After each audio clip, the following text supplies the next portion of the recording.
wa annallaha ta'ala la yabghudul habras sabil.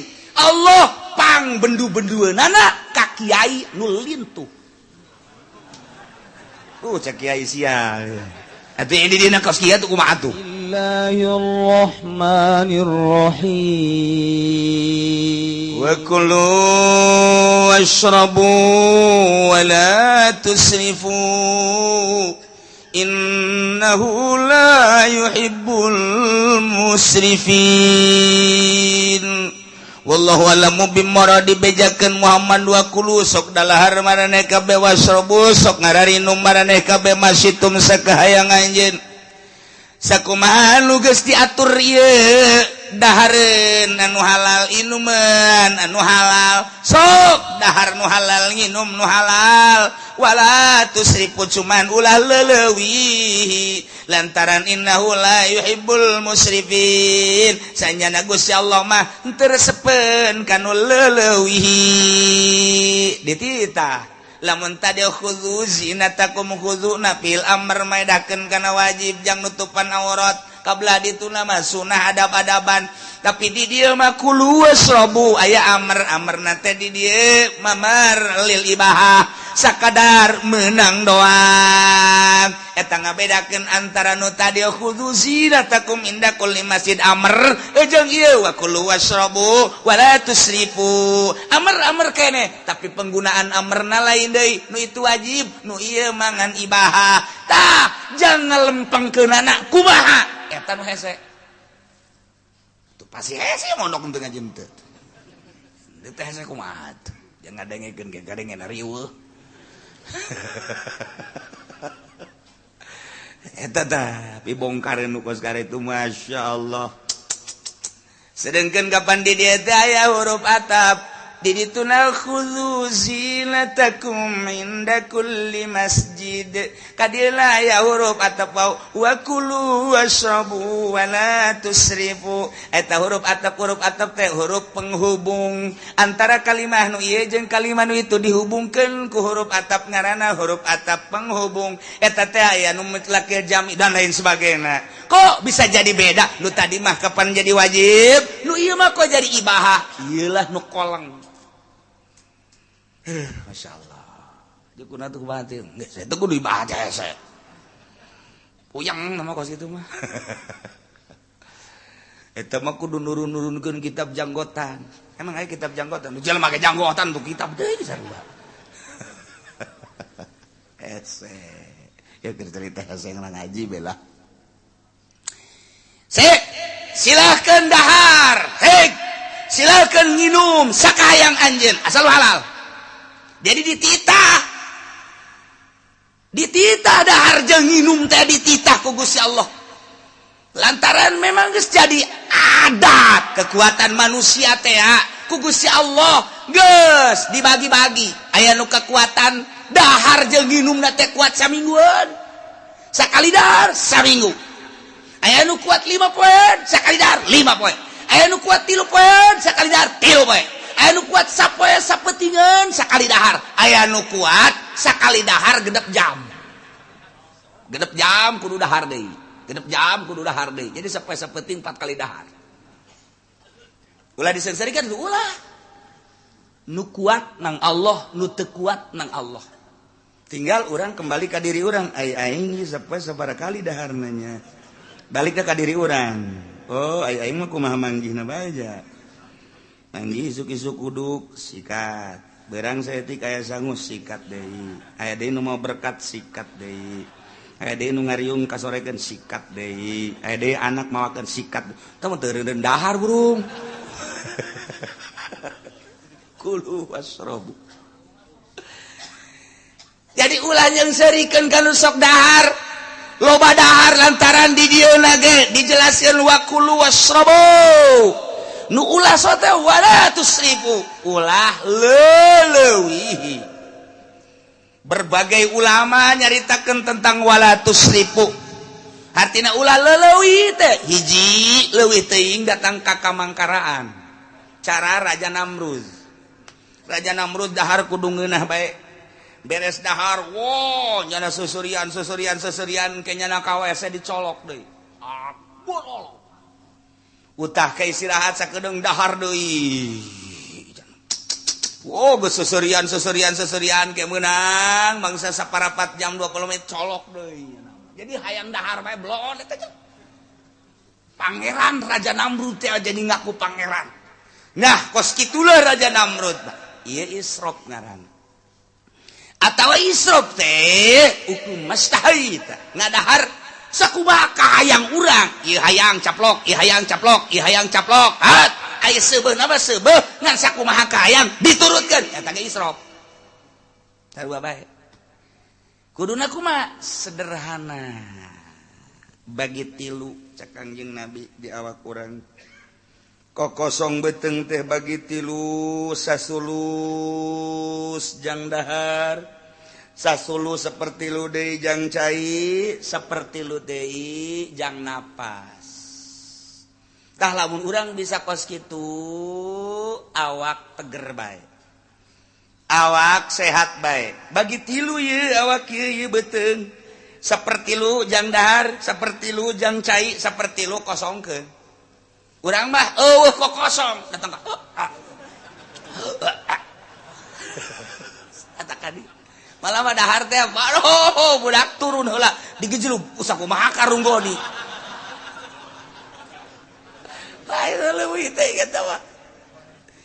Kulu washrabu wa la tusrifu. Lamun urang nyaritakeun sejarah Syekh Maulana Hasanuddin, Syekh Maulana Hasanuddin teh manehanana ieu 3 bulan sakali daharna. Pertama datang ka Banten sabulan sakali, pamajikanna saminggu sakali daharna. Eta nyana nyindiran ka pamajikan deuk iraha ibadahna sia mah atuh saminggu sakali dahar bae deuk iraha ibadahna eta saminggu sakali ge basi disindiran keneh bae. Ambo atuh pamajikan urang mah teu bisa ngomong kumaha. Eueuh ibadahan ngan dahar mah lulu. Saminggu sakali disindiran. Mikir pamajikanana naiklah sebulan sekali. Kulantaran naik sebulan sekali Maulana Hasanuddin 3 bulan sekali. Masya Allah kari nyindiran deui dikira ibadahna teh si sabulan sakali make dahar. Oh cak pamajikanana kumaha ieu. Oh hara ujung-ujungna Syekh Maulana Hasanuddin mah 6 bulan sakali daharna. Turutan ku sia jengker sia.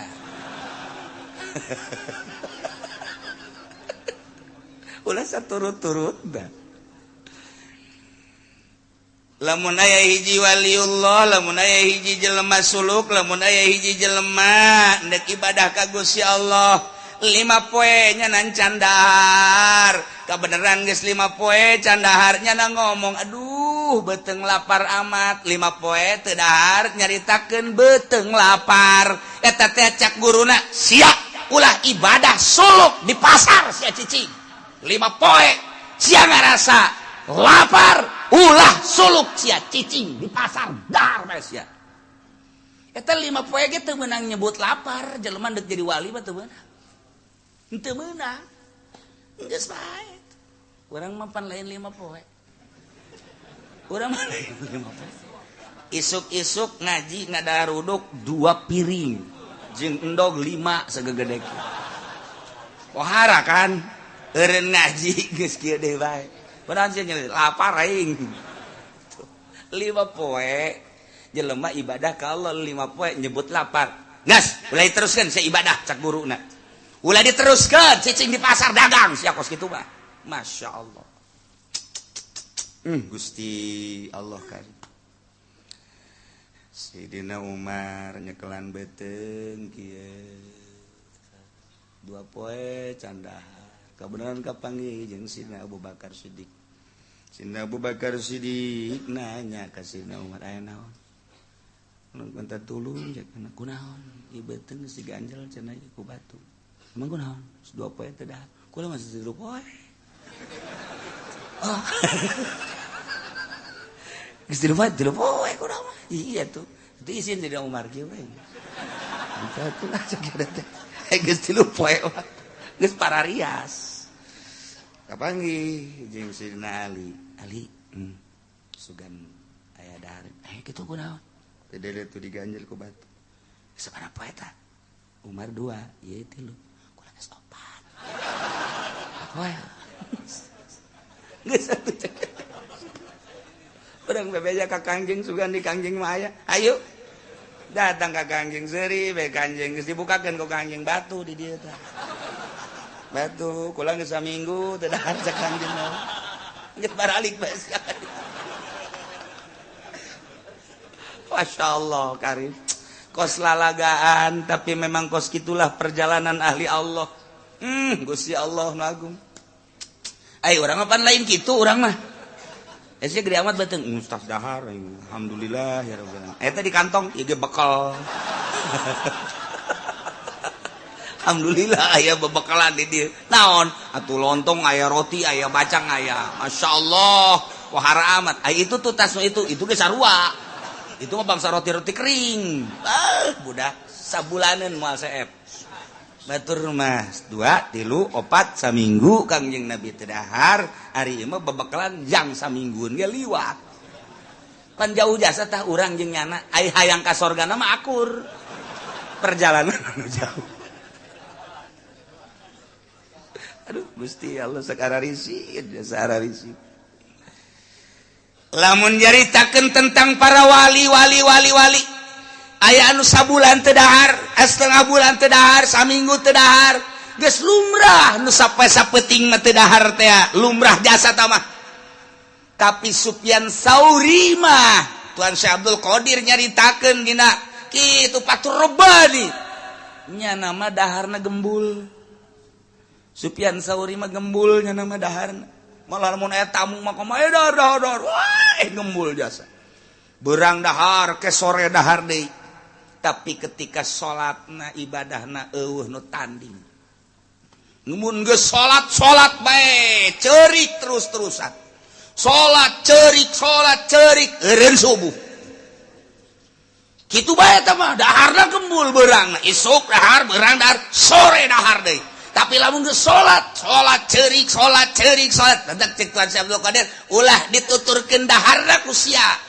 nu ngaran Sufyan Tsauri mah tah tuturkeun ibadahna ku sia ai daharna ku sia katuturkeun ai salat aja urang mah pan babagi atuh dahar-daharna katuturkeun kiai itu siapa odo urang nu babarina bae nuturkeun teh kasimpulanna nama nu jelas mah urang ulah ujub urang ulah suuzon ka batur endek dahar bae endek biasa bae endek eta mah urusanna urusan kebiasaan nu penting ibadah ta'alluqna qalbu ka Gusti Allah nah nu mantak aya kiai teu naek-naek lantaran ka batur ibadah di mana dahar malulu nyana sebenarnya lantaran puasa bae aing geus 12 tahun puasa bae cek nyana daharna ge aing masa comot mana bisa jelema dahar bae bisa ka Allah ujub moal naik-naik tak urang asa ngeunah kos kieu urang beuki dahar pan asa kahatean gitu maksudna emang sia mah tolol ieu sebenarnya mah itu geus dibabagi nah kulu silahkan dahar nu halal wasrobu silahkan minum nu halal masyitum sakahayang anjeun cuman wala tusrifu ulah israf ulah leulewihi nu mantak cek Kangjeng Nabi iyakum wal batnah minat ta'am syarab sing hade maneh ulah seubeuh teuing dahar ulah seubeuh teuing nginum cek Kangjeng Nabi fa innaha mufsidatun lil jasad murisatun lis saqam mufsidatun anis shalah lantaran seubeuh dahar seubeuh nginum ngarusak kana jasad ngawaris kana gering jeung mumul kana salat coba ge urang tas magrib dahar subuh jasa subuh nginum subuh jasa haju ngadenge suara azan Allahu akbar aduh ge Allahu akbar rokok ditenden di asma asyhadu la ilaha illallah teu nyaho tak la ilaha illallah ngan datang ka asyhadu anna muhammadar rasulullah perem eta teh nya la ilaha illallah pamajikanna nama pajar Ki Haji salat bae ka masjid beres di sepi pan tok trok Geus beres teh kaji suga teh ka masjid orenganan ambo rokok kena samping kabelum tak kieu oplok diudangkeun gopoy kaji udang beak ta samping tak rokok ye emang geus adzan dia jam sabaraha emang teu ka masjid ji adzan geusan aya adzan geusan teu nyaho eta sebeuting dahar sebeuting nginum atawa teu dahar teu nginum sarua Allahu akbar teu dahar teu nginum lapar sarua ya bade sarua la ilaha illallah jadi urang mah lapar teuing geus sebeuting molor oh bener tadi manteke iya kumal bata minat tuh masalah ulah sebeuting sebenarnya sebelum ngarusak kada jasad ngawaris kada gering eta teh jasad teh rusak gering akibat tidak makanan komo ayeuna makanan kimia mah jeung mawa kesel mawa mumul kana salat mantap waalaikum bil qasdi fihi ma maneh kudu sedengan sakangjing Nabi dahar jeung nginum teh fa innahu aslahu lil jasad sedengan teh ieu ngabereseun kana awak wa abadu minas saraf jeung ngajauhan tina leuwih wa annallaha ta'ala la yabghudul habras sabil Allah pang bendu-bendueunana ka kiai nu lintuh cak kiai sia atuh ini dina kos kieu tuh kumaha atuh wa innallaha la yabghudul habras sabil sanyana Allah bendueun jasa ka ustad ka kiai nu awakna lintuh ku dahareun maksudna loba dahar bendueun Allah cacak-cacaknya jadi kiai loba dahar komo mun teh jadi kiai asana ieu mah ye boga restoran masalah wa annar rajula la yahlaka hatta yusraba syahwatu andina sanyana hiji jelema bisa ngarusak bisa rusak dirina lantaran nyana syahwatna ieu ngelehkeun kana agamana nah dibere ilmu dititipan ilmu tapi pikiranana kana dahar bae kurang kana agama tapi lamun kieu mah dahar aing nginum aing jang negeran agama aing mah dek dahar dek namateun Al-Qur'an aing dek dahar dek nginum dek salat aing 100 rakaat tengah peuting pokona mah aing dek dahar dek nginum nu seubeuh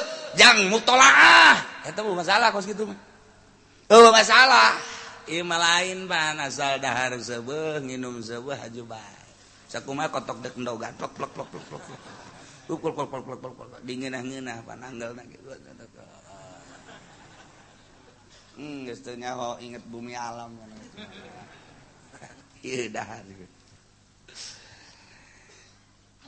aya carita dina kitab ajaib karangan Imam Karmani aya dokter Nasrani tabib Nasrani nanya ke Ali bin Husain bin Waqid ya Ali laisa fi kitabikum min ilmi tib syai'un kitab anjeun mah kitab Al-Qur'an eueuh nu nyaritakeun tentang ilmu kedokteran sakmet ge eueuh beda jeung di kitab kami Injil dina Injil diterangkeun wal ilmu ilmani ilmul abdan wa ilmul adyan ilmu dua aya ilmu patali jeung awak ilmu kedokteran aya ilmu patali jeung agama syariat Injil mah tampil dengan prima ku kami setelah diteliti di Al-Qur'an laisa fi kitabikum min ilmi tib nu patali jeung ilmu kedokteran lamun nanyana ka urang heuheuhan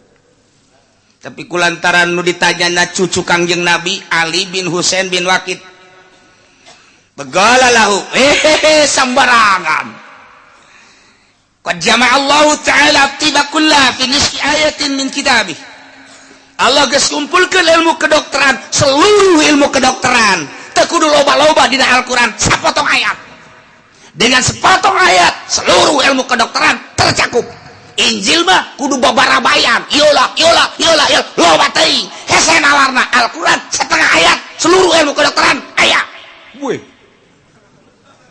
sok dokter parah amat sih Quran mah tampil dengan prima teu kudu ayat-ayatan cara Injil sapotong ayat gua cek tabib Nasrani cek dokter Wamahia coba mana ayatna baca kunyana wa kulu washrabu wa la tusrifu innahu la yuhibbul musrifin. Sok dalahar maraneh kabeh untuk menjadikan kekuatan awak lain ilmu kedokteran sinaon. Wasrobu inum kumaneh minuman-minuman anu halal tapi wala tusrifu ulah loba teuing lantaran lamun loba teuing cek ilmu kedokteran ieu teh bakal nutupan kana pernapasan. Nah nu mantap kudu disedengan bae dahar seperti lu minum seperti lu ieu lolongkrang seperti lu lamun kos kitu nuturkeun Al-Qur'an seluruh manusia di alam dunia bakal sehat kurang kumaha ilmu kedokteran wih jahe jageuna teh. Ulah main-main dengan Al-Quran mah. Masya Allah. Cik eta dokter Nasrani wala yusiu min rasulikum syai'un pitib. Ternyata nyaritakeun tentang awak patali jeung ilmu kedokteran mana nu nyaritakeun tentang ilmu kedokteran. Eta mangan patali jeung dahareun patali jeung inumeun nu nyaritakeun tentang patali ilmu kedokteran. Cek Ali bin Husain qad jama'a Rasulullah sallallahu alaihi wasallam atiba fil fadil sirah dengan bahasa nu saeutik dicokot tina kulu wasrabu wala tusrifu timbullah ucapan Kangjeng Nabi wa magia naon ucapan Kangjeng Nabi cek Kangjeng Nabi al-maidah baitud da wal himyah rasul lidain wa atikul badanin ma'awadah. Cukup dengan sakitu itulah ilmu kedokteran menang nyokot tina kulu wasrabu wala tusrifu. Artina kumaha cenah eta? Ngaji dong. Wah, payah teh dokter. Al-Maidah baitud da. Kadut, ieu kadut beuteung tempat penyakit. Wal himyah ra'su kulli dawain. Pantang ieu adalah sumber daripada obat. Wa atikullah badanin bere kumaneh awak ma awat tahu naon nu geus kabiasaan ka awak ngeunahna mana silakan etalah jang ukuran kesehatan lantaran awak manusia dibagi ku Gusti Allah beda-beda darahna aya darah A aya darah B aya darah O aya darah OTM macam-macam liwat teuing teh ilmu kedokteran. Beda-beda kekuatanna, kadar berpikirna lain-lain, kadar awakna lain-lain, suhuna beda-beda. Aya nu akur di tempat panas, aya nu akur di tempat dingin, aya nu akur di tempat sedang. Jelema aya nu betah dina daerah tropis, aya nu betah di daerah panas, aya nu betah di daerah dingin. Sakumaha hewan, onta hayangna di nu panas bae. Ketika dibawa ka nu tiis, nyana ngomong, "Tidak betah saya." Mantak otak nu aya di Bogor, nu aya di Taman Safari, eta teh kekuatanna paling genep bulan dibawa deui ka Arab, ganti deui. Nyana geus ngomong bae waduh teu betah cak nyana. Balikeun deui kula ka Arab. Teu betah nyana, lintuh dibawa ti ditu ti Arab ka dieu. Wah, ditonton ku urang Indonesia gede amat, genep bulan koru. Bawa deui. Aya numbungan jasa di negeri anu tiris hayang dinu panas bae model onta. Aya nu hayang dinu tiis bae dibawa ka nu panas mun kebo. Pernah pan kebo dibawa ka Mekah ka ditu atuh jajar etean. Aduh, cak nyana ujang gupak aing. Aduh. Teu betah moal mangi kebo di Mekah ka jeung kumaha ge moal mangi. Ujang gupak cak nyana aing. Oh, sejasa. Teu betaheun nya nama betahna di Cikupa. Lo jang gupak lo bacaknya di Cikupa di Bojong eta. Tah manusia ge sarua jeung hewan. Ku aya sakitu kieu ku ari mah. Dahar ulah loba teuing lantaran ieu kadut baitud da. Coba ku ari pantangan. Naon anu henteu akur jeung diri sorangan urang boga rarasaan eta mah pokona kembalikeun ka awak masing-masing ati kula badanin ma'awatah sakumaha awak sorangan nu ngarasakeun dokter mah hanya mere jalan doang Kangjeng Nabi mere jalan nu ngarasakeun urang kembali ka urang nu mantak cek Imam Ghazali di tafsiran ti dieu singa deun teh ngajaga awak lain cek dokter ngajaga awak lain cek sasa cek urang sorangan. Urang nginum, aku rente sih mun urang nginum cai tiis. Sanajan Kangjeng Nabi nganjurkeun make cai tiis aya teu akur ulah. Aku rente sih nginum cai panas. lamun memang akur sanajan diulah-ulah ai akur mah nginum bae akur cinta sih ente lamun ngadahar daging hayam atah teu akur sebab akur jeung ucing ulah akur asak mah akur apa salah daging embe akur teu ka diri urang awak urang akur dahar teu akur ulah daging sapi akur teu ka urang akur teu akur ulah daging munding gitu kene akur teu akur teu akur ulah lauk perlaukan urang lamun ngadahar lagut oh ieu mah kakap teu akur ulah akur sek asal walatus ribu ieu cumi akur teh jeung awak urang aing mah asal ngadahar cumi be alergi atuh ulah nyiksa awak sia ai akur mah los tapi walatus ribu kitu kene hurang aing mah lamun ngadahar hurang nu gede henteu nanaon nu leutik teh nanaon atuh aku teh sia mah leutik ngaranna tuh manis ditafsir gede jeung leutik segala ngalam bedana gitu urang anu gede mah ngeunah saknya ada tuh mahal tah mah akur atuh los tah tapi lamun teh akur atuh ulah nah contohna urang kamari keur nyaba ka Yordania geus lapar beuteung teh isuk-isuk tarurun ti hotel teh ti kamar ke tempat resepsi weuh geus dihayalkeun dahar pasti ngeunah jasa barang datang ka handap teh dahareun teh masyaallah cak nya mah meureun bagus jasa horenganan teu aya beda di Mesir di Yordan kos karari itu bae nu kaluar teh potongan nu kaluar isuk-isuk teh asa gede kieu koneng percis mun dibayangkeun ku urang kos eta asal deuk dahar bae satu sisi beuteung lapar di sisi lain pasti kapanggih jeung eta deui bener bae percis potonganna kos eta ngan dicorok doang gitu barang ngalat ya sok aya ngahayal saeutik akur amat ye gedena jeung koneng akur kulantaran eueuh deui dahar dia dipaksakeun ku urang sanguna teh akur jeung sangu urang sayur teh akur jeung sayur urang letahnyana jeung letah urang teu pan beda atuh tungtung nama sanajan daging sanajan sayur untung be aya anu mawa teri dicampurna jeung teri kede bae tah ieu letah akur dan nu mana akur kumaha urang Arab mah dahar jeung roti urang Arab mah korma teh dahar coba paksakeun ku urang-urang dahar korma jeung roti isuk-isuk basana jam 11 mencret kajian kokomah gitu beda tuh kan nah mantap iya ati kulla badanin ba'watah sakumaha kebiasaan urang naon wa akur asal walatus ribu kurang kumaha cek alih ke dokter Nasrani kurang kumaha untuk menjaga badan satu makan yang sesuai dengan badan masing-masing dan jangan terlalu lebihi waduh yang kedua adalah pakai pantangan kalau memang di situ gak akur dengan pedas pantangilah pedas kalau memang di situ tidak akur dengan daging kambing pantang daging kambing pantang nu mantak di riadohan urang deuk ka Allah mah make riado make pantang seluruhna pantang kabeh ieu hampang awak teh lamun akur nu teu akur mah dahar bae sih ulah keur zaman baheula keur ngora dongeng seetik riado di Cirebon jeung babaturan dibere sanguna ngan sakieu doang kan hiji sakcomot doang magrib sacomot aya nu geus ngurandang ka sumur teh geus teu kuat kula mah kuat bae eta babaturan 10-an kageteun ente mah cenah kuat amat aing alhamdulillah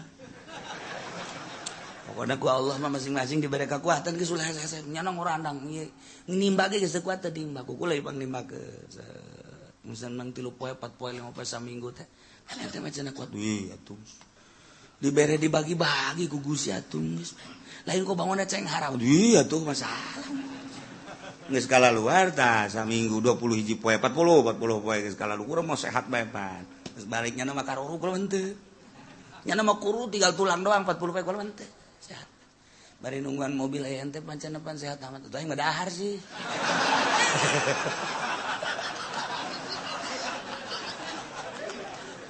jadi teu kajawan moal aing moal kanyahoan pan itu bisa kos gitu pan dahar ge diluluskeun bae teh ku kiai atuh lain deui aing mah dahar teu kanyahoan ku kiai di aing ge nyaho kiai ge dahar itu aing mah atuh kompetisi jeung kiai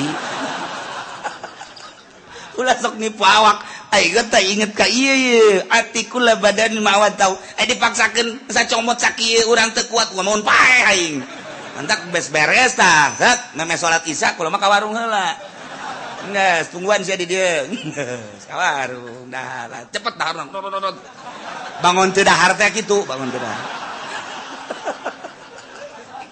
datang ka kuari nya lamun inget sok maraheun da sia nipu aing ngadena aing teu paeh cek nya tuh urusan pribadi tuh kos gitu Pak tuh aduh aing tasbih ragak deui mangkani kita maca kulu pan sapeting 1000 pan ragak kocek kodas ya orang wiridan teu beres awak teu beres ai urang mah tegep atuh biasa kuluna ge embat bismillahirrahmanirrahim qul huwallahu ahad Allahu samad nya ge kageteun sia tanaga gede amat cenah aduh dahar jinganan nipu tau kos gitu tak itu kuat udah sih dipaksakeun ai akur urang ternyata diluluskeun ku kiai lulus nya hasil isi horohna lulus tuh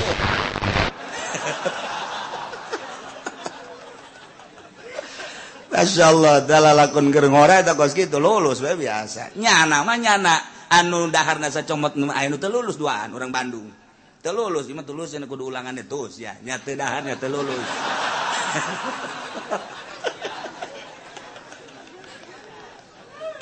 Masya Allah iya ya pantang panjang lamun di non gitu ngaranna dipetakeun praktekna bahasa Kangjeng Nabi Al-Maidah baitud da wal imya rasukul dawa wa atikulla badan ma'awata panjang Imam Ghazali nu nerangkeun panjangna Masya Allah pohara jasa dokter teh akhirna pakola cak dokter Masya Allah macaroka kitabukum wala nabiyukum jalinus tiban pohara amat horenganan kitab anjeun teh ngaleuwihan dokter Jalinus pan sumber ilmu kedokteran teh Jalinus ngaranna dibejakeun tah seluruh ilmu kedokteran teh dina Injil di Jalinus berarti ngaleuwihan kitab Jalinus ieu pohara jasa Al-Qur'an akhirnya asup Islam nya tuh batur mah kos kitu debat lantaran ikhlas dijawab sapotong ayat kulu wasrabu wala tusrifu innahu la yuhibbul musrifin asup Islam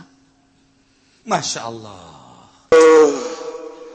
ieu keur carita jeung kafir keur carita jeung papada jelema muslim papada jelema mukmin ngan nya nama aya di golongan maksiat mayoritas manusia teh kapan maksiat mayoritas tuturkeun ku urang omongan-omongan jelema tukang maksiat moal ecreug gajeun ku tinggalkan jelema nu tukang maksiat mau ngomong nage ngaraheutan kana hate senam kana jajantung nage belu urang nage bahasa belu teh hebat teh belu tah geus kebal teu kaluar teh belu aing mah eta moal beres nutur-nutur kana geus ngomong nage kos kieu ulah sok nutur-nutur kiai anu ortodok moal maju siap kajen kuku mage kuari di dunia geus ngeridit kabeh kiai geus loba nu ngahalal-halalkeun aya Qur'anan aya dalil komo kiai di Golkar mah tamah geus 150% ngaleuwihan 100 tamah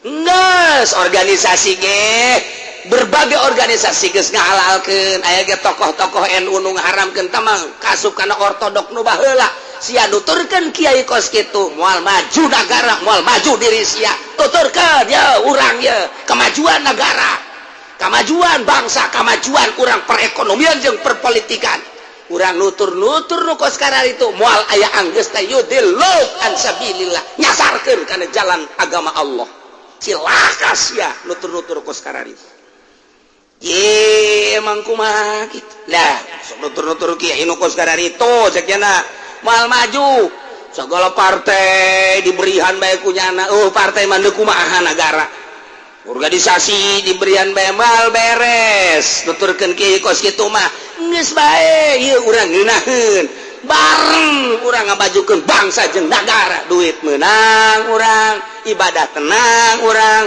kadang-kadang pan urang ge atuh ndek dijadikeun di negara naon geus ulah nutur-nutur kieu kos kitu yudillu an sabilillah cilaka emang kumaha gitu engkeuy-engkeuyan bari teu nyaho maksudna kudu dikanyaokeun heula atuh maksudna kira-kira akur jeung agama milu teu akur ulah Nah ulah gitu ayeuna partai lain ulah bener teh. Ketika partainya bener nu ngalaksanakeunna bener apa teh? Ketika bener bilu, ketika teu bener atuh ulah salametkeun diri urang ge nu tanggung jawab di akhirat jalain pimpinan partai. Nu bakal nyalametkeun di akhirat teh lain pimpinan organisasi. Nu bakal nyalametkeun di akhirat jalain bupati lain camat. Allah. Belah dia makhluk Kangjeng Nabi akur teh jeung kayang Kangjeng Nabi. Akur jeung kayang Kangjeng Nabi tuturkeun. Tah akur. Hehe, ulah. Jangan di ortodok sadaekna siang ortodok aing moal kebel siap modar ka jeung kapanggih jeung Allah sia. Ulah sacablakna sungut sia ngahayu-hayu kana dolalah cilaka sia. Tah lamun geus kos kitu serem. Iya mah malah nanyakeun. Kok can aya ngajak-ngajak aing geus aratel ye, hayang gerak-gerak ye. Asana motor aing teh teu ka bensinan kuno kos kitu tersep aing mah. Jadi teu eungkeuy-eungkeuyan teh tah aing mah lamun geus waduh hidup tah aing mah asana gairah hirup mantap. Itu nu penting mah asal aya uang eta bae lah, bensin, uang makan jeung aya uang cecep saeutik lah atuh. Geus teu mikiran akhirat kuari mah. Gusti Allah tuturkeun omongan mayoritas. Lamun anjeun nuturkeun aksaroman fil ard, mayoritas manusia nu aya di muka bumi ieu yudillu bakal nyasarkeun ka anjeun ka bawah urang ka ciwit ka bawah daging ka ditu. Urang nah teu dididik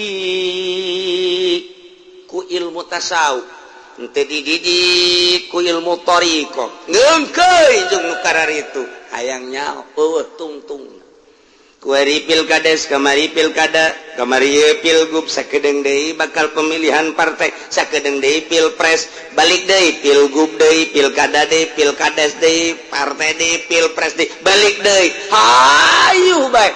Modar masih kaya aya di dinya. Rugi urang. Ji deuk kumaha? Geus atuh kudu kumaha ieu nagara? Teu kudu kumaha. Ieu urang pajukeun. Deuleun nu jujur jeung nu adilna di partai mana pimpinan nu jujur jeung nu adil. Hayu tuturkeun.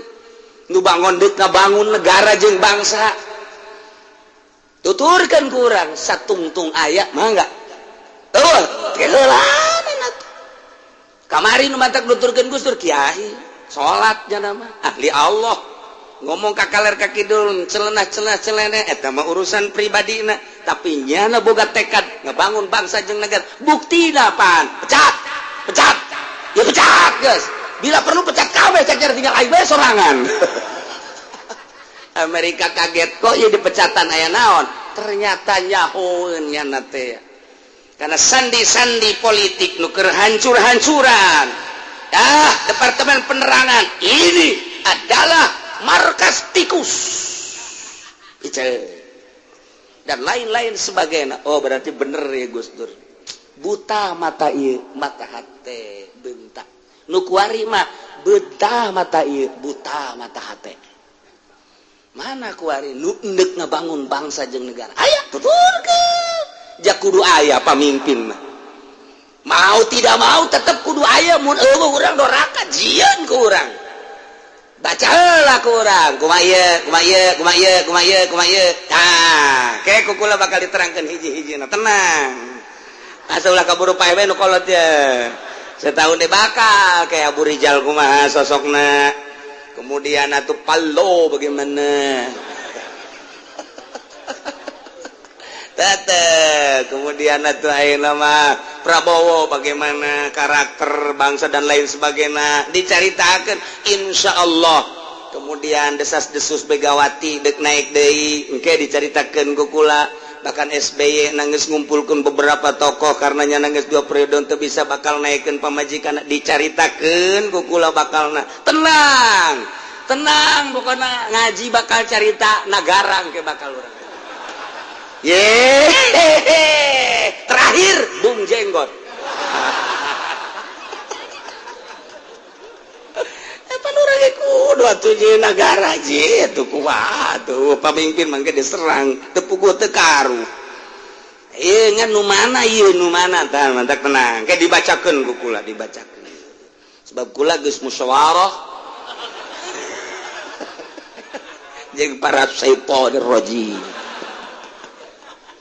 Aduh Gusti Allah negara orang tetep kudu di rumah mantak kula kaget per provinsi dicokot satu tokoh ulama tokoh masyarakat se-Indonesia yang memikirkan bangsa jeung negara kaharepna bakal kumaha sebab perekonomian Indonesia 70% sudah oleh asing untuk memulihkan kembali di luar tokoh-tokoh partai di luar kandidat buges nongol urang musyawarahkeun barangkali aya jelema anu terpendam anu kira-kira bisa diusung ku urang urusan partai kecil eta mah urusanna sakadar urusan persyaratan birokrasi engke ge bisa diterapkeun lamun memang aya nah ieu teh keur berpikir sampai kadinya lain leutik-leutik pemikiran ieu teh yuk urang berpikir Indonesia deuk dikumahakeun tah lamun urang diajak berpikir kadinya pan puyang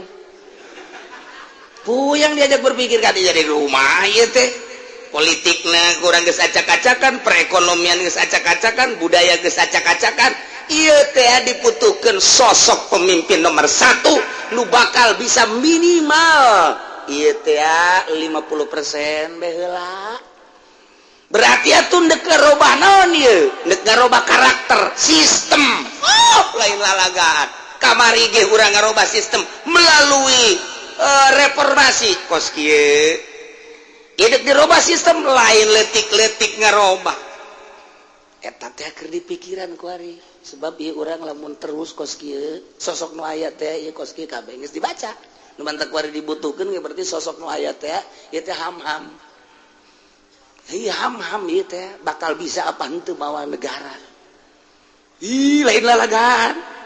lain lalagan maka Ki Hasyim Muzadi bakal dimunculkeun deui Din Samsudin Tifan bakal dimunculkeun deui kumaha ieu jang negara engke bakal Ki Sahal Mahmud bakal dimunculkeun deui orang Muhammadiyah Amin Rais bakal ngomentar deui ieu teh kunaon ieu sosok nu aya nu nongol ku ari diperkirakan kurang pati mampu bisa mawa negara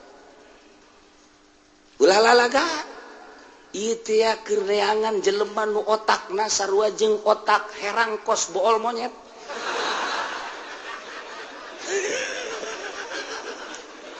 nu bakal ditenden di tengah-tengah lapangan anu bakal kadeuleuh ku manusia balerea aya otak di tengah negara horengana tak ieu nu keur dipikiran teh ieu ngaji tafsir ka mana ieu teh ya mun urang nuturkeun nu kareta yudillu kan sabilillah cilaka entak kudu dikuatkeun batin urang hirup bae aing tetep takwa ka Gusti Allah dah moal ka bita aing mah kudu kos kararitu moal ka babawa aing mah kudu kos kararitu diasingkeun bae asal dipake ka ridho ku Gusti Allah titik tah neangan karakter nu model kos kitu ulah haju ieu mah cenah urang mah asal kukumpulan bae hitung-hitung eta bae aya nu hajat teh gombrang-gembrung kayak urang kukumpulan deui plak tudung nah naonna ku ari teh aya nu kos karar itu tah kos karar itu kiai bahasana geus urang mah seperti mah kukumpulan bae di dekat plak tudung kayak bubar kayak urang kumpul je ieu kiai ondo amat pikiranana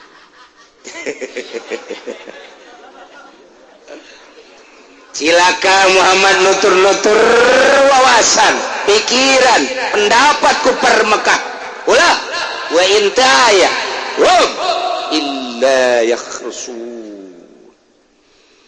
nuturkeun anjeun ka maranehanna teu aya deui kecuali nuturkeun sangkanya nama teu make aturan-aturan jeung deui sama sakali wah naon kecuali bohong inna rabbaka saatnya nyana pangeran anjeun Muhammad wa a'lamu maha mengingat nyaun mayyadillu an sabili jelema ka jelema nu nyasarkeun apaleun uning a'lam bil muhtadin ka jelema anu dibere pituduh atuh kudu jeung Allah sasar dasarkeun apal Allah anu menang pituduh nuduhkeun apal Gusti Allah ke ayujasi kullan minum bakal dibales ieu jelema nu nyasarkeun jeung nu nuduhkeun tetep bakal menang balasan ti Gusti Allah subhanahu wa ta'ala sesuaikan jeung aturan Muhammad fakulu mimma dzukira Rasulullah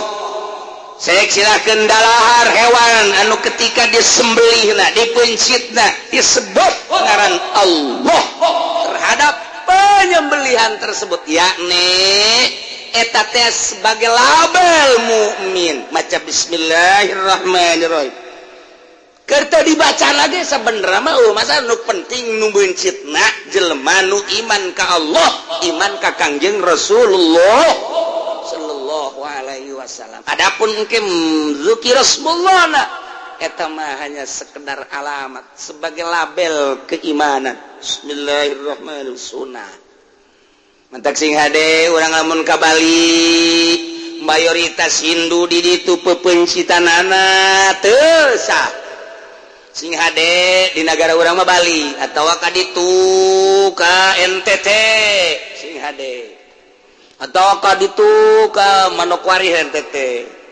atawa kitu besi pepencitana model urang ka luar negeri ka Amerika ka Inggris ka Jerman sing hade pepencitana termasuk ke Singapura sing hade lantaran dirinya mayoritas adalah non muslim pepencitanana haram teu meunang didahar kurang halal ngadahar ketika hewan nu dipencitna ku jelema mukmin jelema muslim ieu ayatna fakulu mimma dzukirusmullah alaih in kuntum bi ayatihi mu'minin lamun aya ranjen kabeh ngimankeun ka ayat-ayat Allah teu meunang sambarangan urang sing hade nyabakan negara-negara nu mayoritas kafir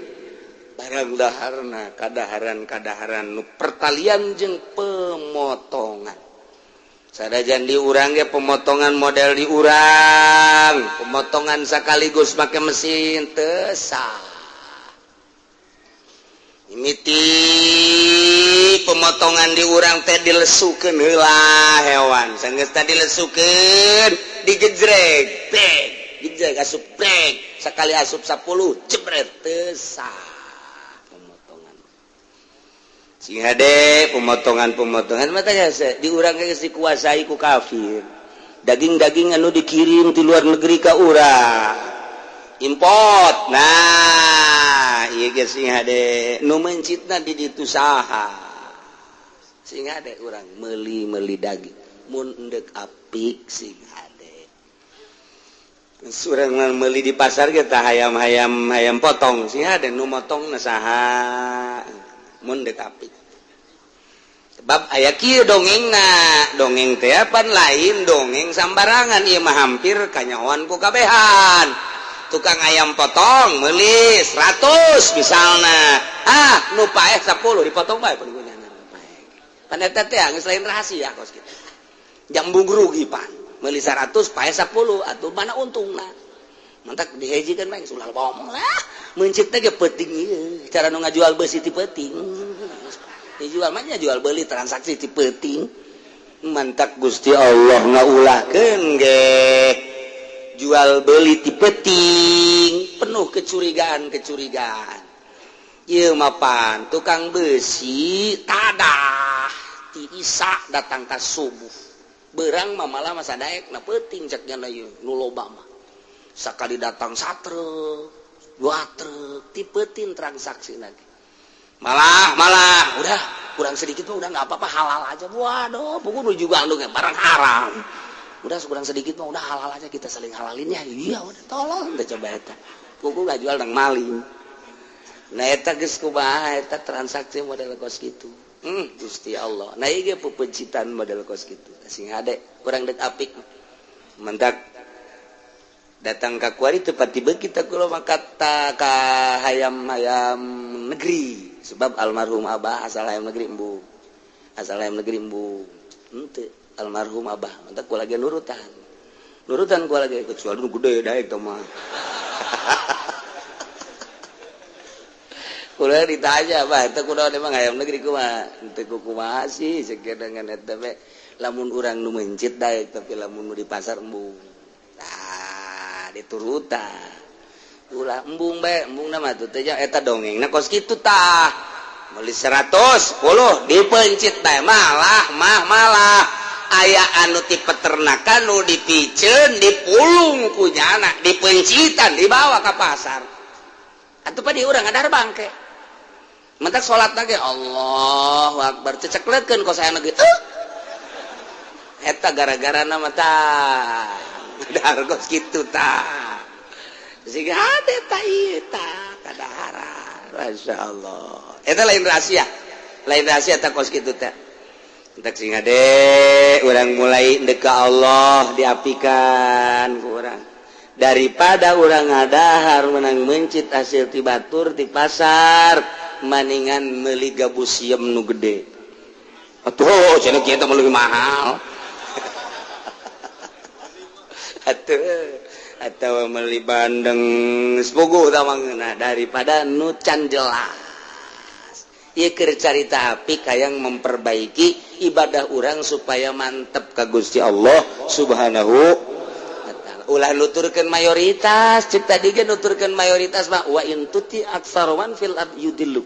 Mun anjeun Muhammad nuturkeun suara mayoritas, mun anjeun nuturkeun suara-suara kafir Mekah secara mayoritas lobana manusia, eta keur khusus baheula. Kuari suara-suara kafir mayoritas di urang teh kapan suara kafir. Kuari teh ieu teh anu keur menggebu suara perekonomian Yahudi kafir di Indonesia. Urang teh geus teu bisa make takrib. Kuari teu bisa make takrib ya kuari urang make takrib teu bisa make patul muin geus teu bisa hanya perorangan doang urang antara urang jeung urang secara nasional geus teu bisa sebab nagara urang nagara nu dikuasai ku kafir naudzubillah min ya, tinggal urang memperbaiki diri. Fakulu mimma dzukira smullahi alaih in kuntum bi ayatihi mu'minin wa ma lakum wallahu